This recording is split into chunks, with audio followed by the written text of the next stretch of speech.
So we're here waiting in line to play some Mortal Kombat. Pretty excited. I think I'm going to start off with some Sub-Zero. I used to play a lot of Sub-Zero. Who'd you used to play, Ryan? Everyone. Played everyone? Yeah. Who's your favorite character, though? You had to have, like, one favorite character. Yeah. You're a Johnny Cage kind of guy, aren't you? I could tell. In the first Mortal Kombat, I really liked Johnny Cage because there were, in the arcade, there were versions that had, like, glitches in them. You could, like, pop off 3 of the heads. That was the fun thing about Mortal Kombat to begin with. Was kind of broken? Yeah, it was broken. It was like the original Street Fighter 2, how you could do touch of death and handcuffs and all that stuff. Right. Mortal Kombat 1 in the arcade had all sorts of glitches like that, too, that were really fun to train yourself to do. I always thought those were features. They were glitches? Yeah. No, they're features. They ain't bugs, they're features. Yeah.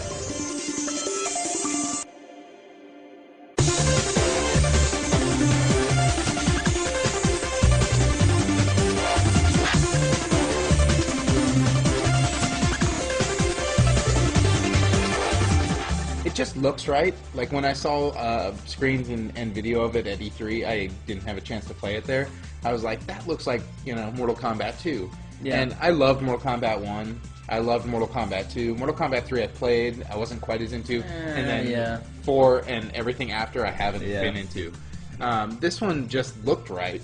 And so, finally getting our hands on it, I'm not disappointed. I only got to play one match against you. You know, the fatality was the same for every character. It was just down in triangle, you know. So, right. But it looked right. You know, it was gruesome and ridiculous. Well, I also like the addition of the kind of X-ray. The X-ray move. The X-ray moves that you can throw in look really cool. Yeah, but then see those. they added those, but then also they're kind of like half fatalities. Like it looks like you're performing a fatality, but it's not. Like the one I did against Jason. Yeah, it goes into an X-ray vision mode and like shows you do a really strong attack and changes camera angles. Like the one I did to Jason made his rib break. He like broke. Oh, so it's like a Hall of Meat version. Yeah, sort of, I guess. Think of it as like a fatality in the middle of the game. Yes, without killing them. It's like without the finish me. Yeah, you know? It's just like throw in when you build up a meter, and then once you have the meter filled, think of it like a super in like Street Fighter in a way. You know, you build up a meter, and then it's like boom, you can like do it instantly or whenever you want. See, I didn't get to build up my meter because I just kicked the guy's ass so hard that I was flying. I mean, okay, so this is the thing. The reason it's so good is because I was able to jump in with Reptile and Scorpion, and I mopped the ground with this guy. Only because I the moves carry over, Kombat 1 and 2, and they totally carry over. Yeah, I only got to play that one game, so it's not anywhere near enough to pass judgment. The other thing that was really cool that they had too, like. This setup was like old arcade machines with the HD screens, and then you had like either the PS3 new arcade machines with HD screens.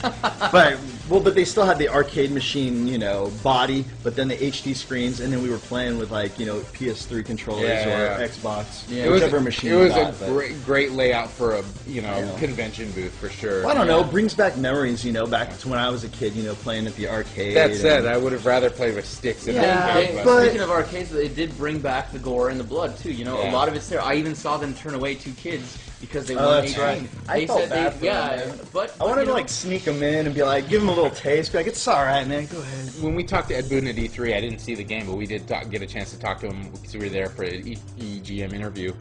He did say that, and one of my favorite things about the old arcade games was that there was no such thing as Game PAX back then. You couldn't pause the game and go to the move list or whatever. Right. You know, when I played back in the day, like we'd get these printouts of like all the different move lists for each character, and some of them would be totally wrong because, you know, we just didn't have the right ones yet. Right. Some of them would be like halfway right, but we wouldn't have them. You know, they revised the arcade edition and add new moves to the game. Yeah. I heard Ed Boon say that they want to try to kind of bring some of that to the experience. That doesn't seem to be the case based on what we played because you just hit pause, go to the move list, and it was all there.